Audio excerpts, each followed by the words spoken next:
जय श्री कृष्ण। राधे राधे। आइए सुनते हैं कामदा एकादशी व्रत कथा, पूजन विधि एवं आरती। श्री कृष्ण के प्रिय सखा अर्जुन ने कहा, हे कमल नयन, मैं आपको कोटि कोटि नमन करता हूँ। हे जगदीश्वर, मैं आपसे प्रार्थना करता हूँ कि आप कृपा कर चैत्र माह के शुक्ल पक्ष की एकादशी कथा का वर्णन सुनाइए। इस एकादशी का क्या नाम है? इस व्रत को पहले किसने किया और इसके करने से किस फल की प्राप्ति हुई है? श्री कृष्ण ने कहा, हे अर्जुन, एक बार यही प्रश्न राजा दिलीप ने गुरु वशिष्ठ से किया था। वह वृतांत मैं तुम्हें सुनाता हूँ। राजा दिलीप ने गुरु वशिष्ठ से पूछा, हे गुरुदेव, चैत्र माह के शुक्ल पक्ष की एकादशी का क्या नाम है? उसमें किस देवता का पूजन होता है तथा उसका क्या विधान है? वह आप कृपा पूर्वक बताइए। मुनि वशिष्ठ ने कहा, हे राजन, चैत्र माह की शुक्ल पक्ष की एकादशी का नाम कामदा एकादशी है। यह समस्त पापों को नष्ट करने वाली है। जैसे अग्नि काष्ठ को जलाकर राख कर देती है, वैसे ही कामदा एकादशी के पुण्य के प्रभाव से समस्त पाप नष्ट हो जाते हैं और तेजस्वी पुत्र की प्राप्ति होती है। इसके उपवास से मनुष्य निकृष्ट योनि से मुक्त हो जाता है और अंततः उसे स्वर्ग की प्राप्ति होती है। अब मैं इस एकादशी का महात्म्य सुनाता हूँ, ध्यान पूर्वक श्रवण करो। प्राचीन समय में भागीपुर नामक एक नगर था, जिस पर पुंडरीक नाम का राजा राज्य करता था। राजा पुंडरीक अनेक ऐश्वर्यों से युक्त था।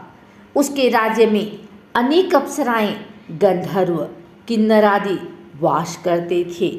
उसी नगर में ललित और ललिता नाम के गायन विद्या में पारंगत गंधर्व स्त्री पुरुष अति संपन्न घर में निवास करते हुए विहार किया करते थे।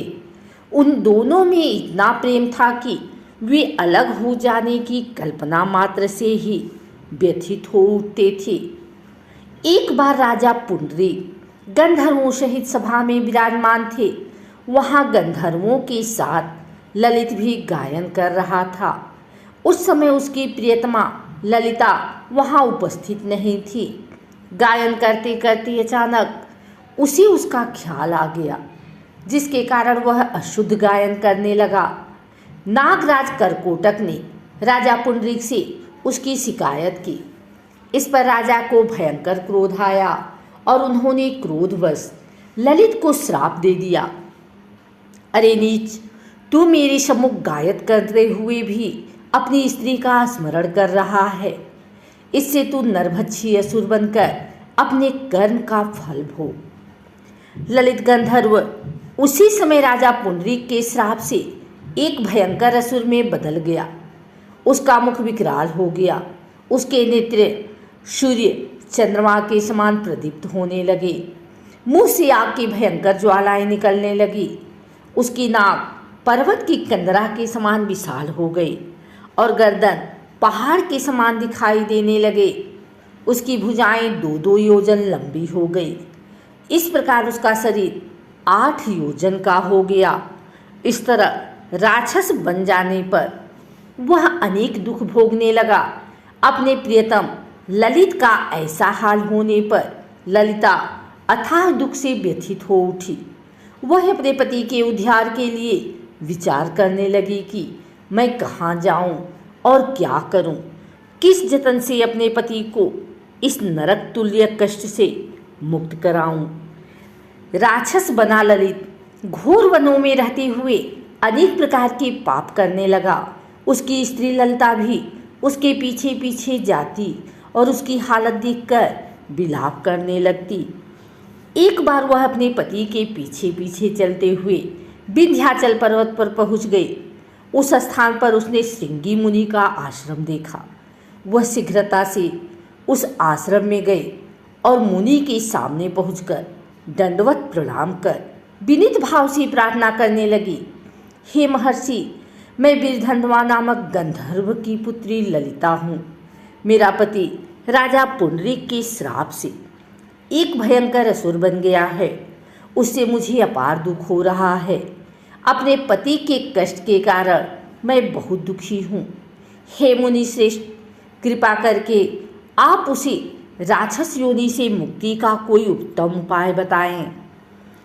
समस्त वृतांत सुनकर मुनि श्रृंगी ने कहा, हे पुत्री, चैत्र माह के शुक्ल पक्ष की एकादशी का नाम कामदा एकादशी है। उसके व्रत करने से प्राणी के सभी मनोरथ शीघ्र ही पूर्ण हो जाते हैं। यदि तू उसके व्रत के पुण्य को अपने पति को देगी तो वह सहज ही राक्षस योनि से मुक्त हो जाएगा और राजा का श्राप शांत हो जाएगा। ऋषि के कहे अनुसार ललिता ने श्रद्धापूर्वक व्रत किया और द्वादशी के दिन ब्राह्मणों के समक्ष अपने व्रत का फल अपने पति को दे दिया और ईश्वर से प्रार्थना करने लगी, हे प्रभु, मैंने जो यह उपवास किया है उसका फल मेरे पतिदेव को मिले, जिससे उनकी राक्षस योनि से शीघ्र ही मुक्ति हो जाए।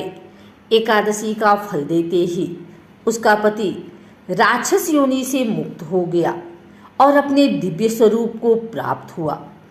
वह अनेक सुंदर वस्त्रों तथा आभूषणों से अलंकृत होकर पहले की भांति ललिता के साथ विहार करने लगा।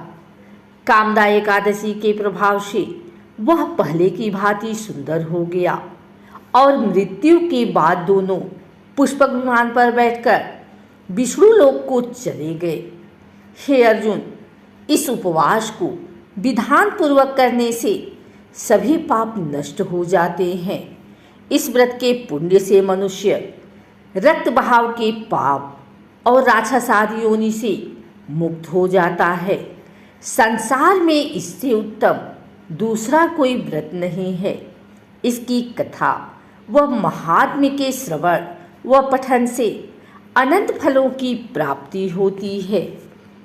प्राणी अपने सुखों का चिंतन करे, यह बुरा नहीं है, किंतु समय असमय ऐसा चिंतन प्राणी को उसके दायित्वों से विमुख कर देता है, जिससे उसे भयंकर कष्ट भोगने पड़ते हैं।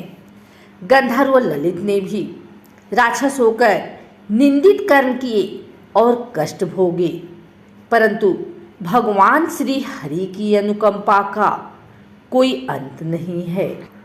कामदा एकादशी पूजन विधि। एकादशी के दिन सूर्योदय से पहले उठकर सभी कामों से निवृत्त होकर स्नान कर लें। इसके बाद साफ सुथरे वस्त्र पहन लें और भगवान विष्णु का मनन करते हुए व्रत का संकल्प लें। इसके बाद एक तांबे के लोटे में जल, फूल, अक्षत और सिंदूर डालकर सूर्यदेव को अर्घ्य दें। फिर पूजा आरंभ करें। सबसे पहले एक लकड़ी की चौकी में पीला वस्त्र बिछाकर श्री हरि विष्णु की तस्वीर या मूर्ति स्थापित करें। इसके बाद जल से आचमन करने के बाद फूल, माला, पीला चंदन, अक्षत लगाने के बेसन के लड्डू, खीर या कोई अन्य मिठाई का भोग लगाने के साथ जल चढ़ाएं। अब घी का दीपक और धूप जलाकर एकादशी व्रत कथा के साथ विष्णु चालीसा, विष्णु मंत्र का जाप कर लें। फिर विष्णु आरती कर लें। अंत में भूल चूक के लिए माफ़ी मांग लें। फिर दिन भर व्रत रखने के बाद शुभ मुहूर्त पर व्रत का पारण कर लें। विष्णु जी के इन मंत्रों का करें जाप। ओम नमो भगवते वासुदेवाय, ओम विष्णुवे नमः, ओम हूं विष्णुवे नमः, ओम नमो नारायण श्रीमन नारायण नारायण हरि हरि, श्री कृष्ण गोविंद हरे मुरारे, हे नाथ नारायण वासुदेवाय, ओम नारायणाय विद्महे वासुदेवाय धीमहि तन्नो विष्णु प्रचोदयात्। विष्णु जी की आरती। ओम जय जगदीश हरे, स्वामी जय जगदीश हरे। भक्त जनों के संकट क्षण में दूर करे। ओम जय जगदीश हरे। जो ध्यावे फल पावे, दुख बिन से मन का। सुख संपत्ति घर आवे, कष्ट मिटे तन का। ओम जय जगदीश हरे। मात पिता तुम मेरे, शरण गहूँ मैं किसकी। किस विधु मिल दया मैं, तुम्हें को मैं कुमति। ओम जय जगदीश हरे। तुम्हें पूर्ण परमात्मा, तुम अंतर्यामी। पारे ब्रह्म परमेश्वर, तुम सबके स्वामी।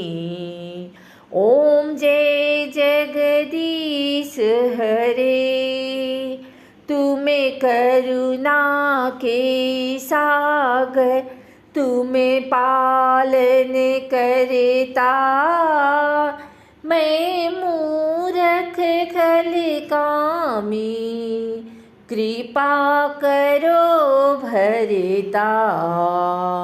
ओम जय जगदीश हरे।